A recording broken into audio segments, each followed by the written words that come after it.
as the great ley lines, you see, or synchronic lines, and I've talked about this in my DVDs and shown just how important this is. And everyone knows that, if you're living in a village somewhere and you've taken a walk or you've taken your dog out and you've gone up towards where the church is positioned, you see your local church, and you've looked around at the street names and you've maybe marveled at how your city or town was laid out and that some of the streets seem to align with distant hills or distant valleys, you see. This is a thing that you can go out and observe yourself and get interested in this idea of why are the churches positioned in certain ways? Why are a lot of them on mounds? What was on this mound prior to when this church was there? All these kinds of things. Yeah. But when you take it up to the next level and the next level, then you start getting into mysteries like the one at Rennes-le-Château, where it turns out that, the local people there, these local Masonically connected guys, Templar-funded priests, started literally, following along from this, meaning that they emulated the old Templar habit of aligning things through sacred geometry. Whether you believe it was to the star Venus, geometry, to Venus, or whether it's solar geometry. It's basically zodiacal geometry. Yeah. To cut a long story short, a lot of this geometry goes back to the zodiac and to the favorite signs of the zodiac and whatnot. Exactly. And, Berenger Saunier, the guy who built the Rennes-le-Château, I mean, he apparently got a lot of money again from someone to rebuild that church and all of that. So that's right. There's an interest there, Hasn't it just recently? There's some war memorial that's just been put up within the last few weeks. The British royal family. Oh yeah. What was that? You sent me that.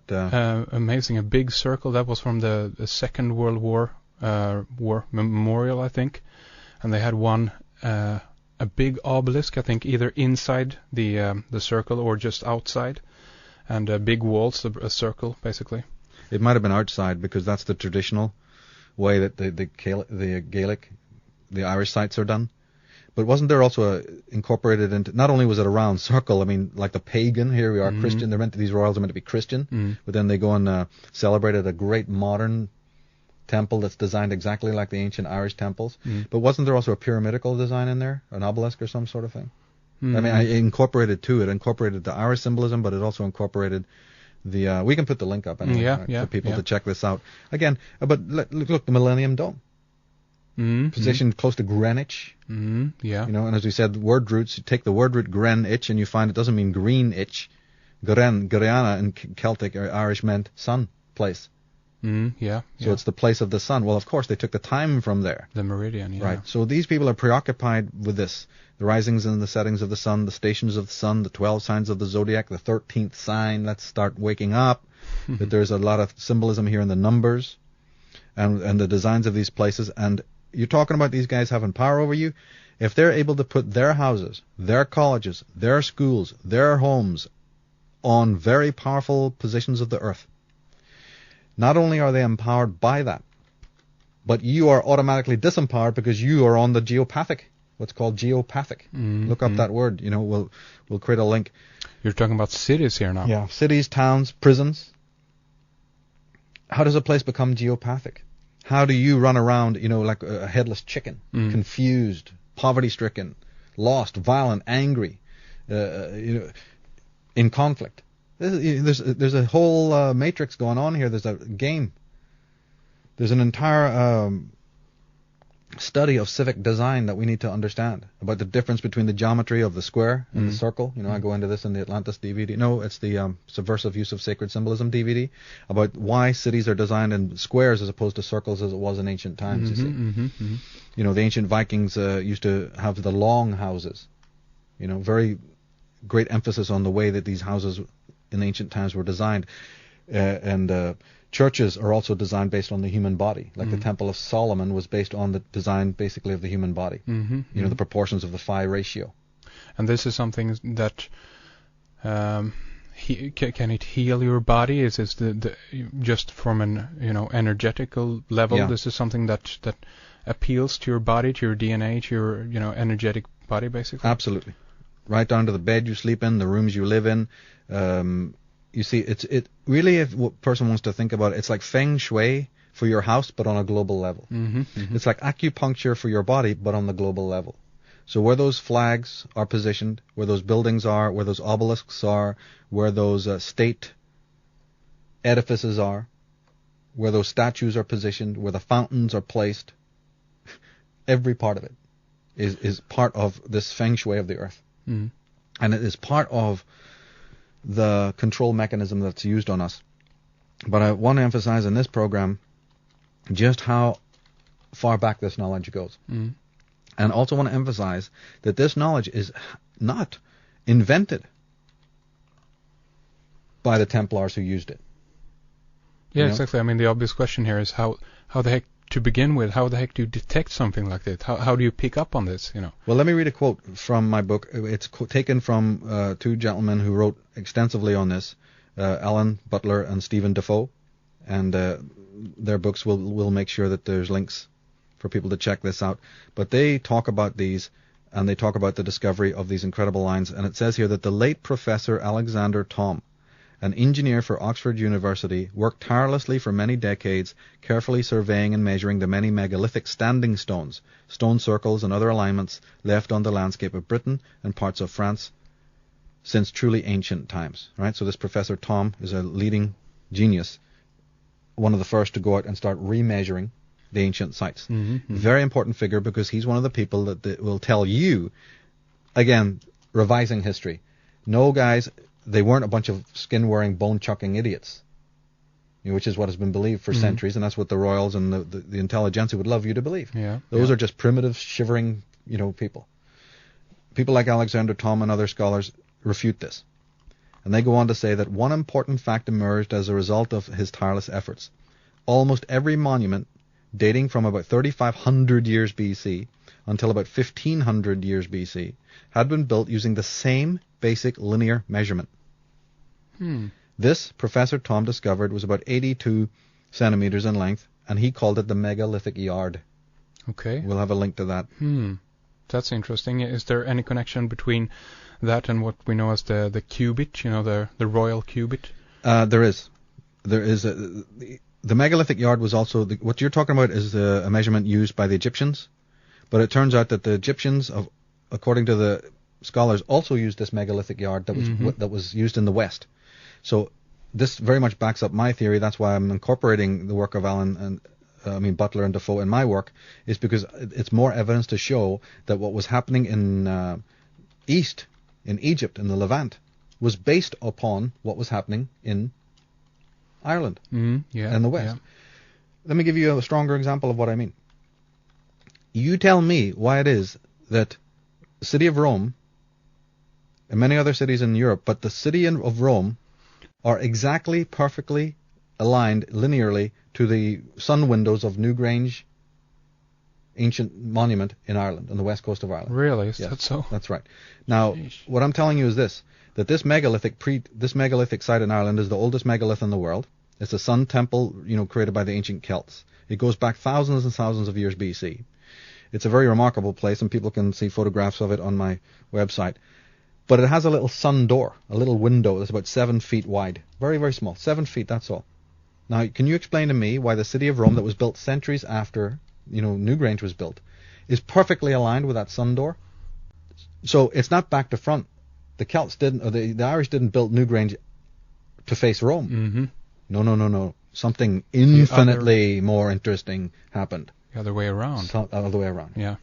Tara, which is not far from Newgrange, is known to be on 7 hills or 7 barriers or boundaries, it was called. Mm-hmm. So the number 7, Tara is surrounded by 7 boundaries or fences in ancient times. Yeah. Rome is built on the 7 hills. Right. Isn't it even Jerusalem?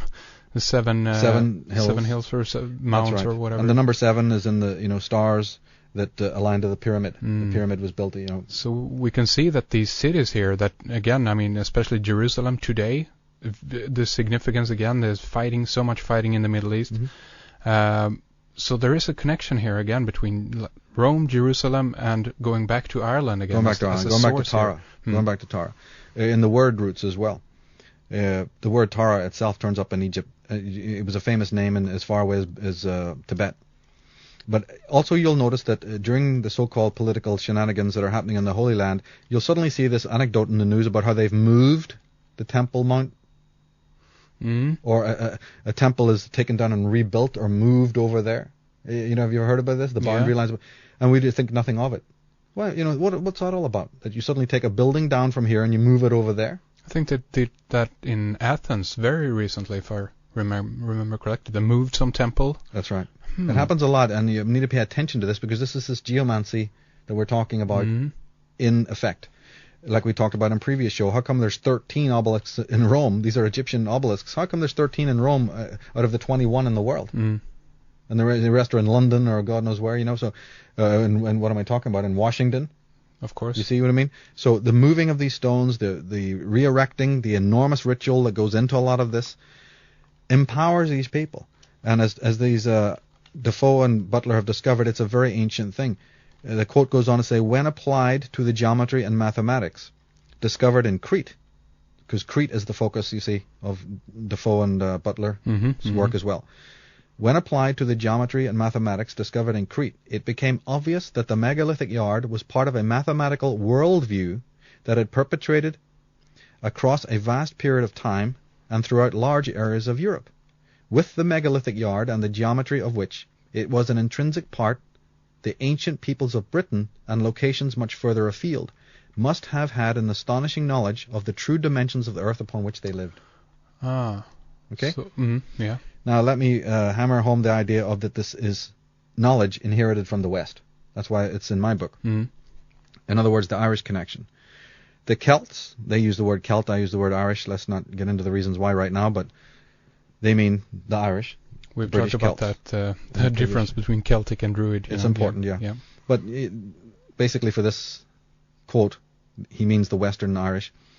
The Celts, probably moving into Britain after about 500 BC, had shown a great reverence for the salt lines and had placed many shrines and sacred sites upon them. This had also been true of the Romans and later the Anglo-Saxons. See how the knowledge carries down? Now it carries down through the royal lines. It doesn't carry down through our families. That's right. They're in ignorance, remember. They're slaves. The most surprising aspect to the salt line research lay in the fact that it soon became obvious that the run of the lines, although actually invisible upon the ground, had retained a mystical significance for countless centuries after those creating the lines had ceased to exist. When you get into their work, you just suddenly discover that they're basically saying that the oldest of these lines and the most precise of these lines was in the British Isles. And that it transmuted from there, it continued from there into France, and the Templars picked up on it, you see, and continued the process. And they discovered that all the very most important Cistercian monasteries, because when you read about the Knights Templar, you have to realize that there was two organizations that made up the Templars. And one was called the Lamb, and the other was called the Tiger. This is how they kind of did it. The Lambs are the Cistercian monks in their monkish robes, living in their monasteries, non-violent. Right? Okay. They're the intelligentsia. Yeah. They are the ideologue. They are the administrators. Administrative, yes, but they sit sort of meditating and reading the ancient chronicles and hoarding all this stolen Druidic knowledge from Ireland, you see. And then you have the military branch, the guys who are going to go out and conquer the world. These are the Knights Templars as we know them. So there's two branches. And what is most important to emphasize is this. It is now coming to light that the Knights Templar and the Cistercians, the first Cistercian monasteries were opened in Ireland, by the way. Really? Yeah. But the Cistercians and the Templars and many nobles of France and Europe, because that's who the nobles were all Templars. We're talking Merovingian dynasty here. We're talking Carolingian dynasty here. These nobles of France, of Burgundy, of Champagne, of Troyes, and of Troyes in France, and also of Lorraine. Yeah, we're talking the Bourbon dynasty here. We're talking the Angevins. We're talking the Savoys. We're talking about the House of Lorraine. We're talking about dynasties that would later become the Stuarts and the Plantagenets of England. We're talking about the Guise family. These individuals who were Templar families, they were all Cistercians, which was a Catholic dynasty. What has been discovered is that this Catholic Cistercian monastic dynasty were tutored by shadowy figures from a group known as the Chaldean monks of Ireland, who technically were under Vatican control, but who were steeped in ancient Druidism. In fact, these Chaldean monks, that's C-U-L-D,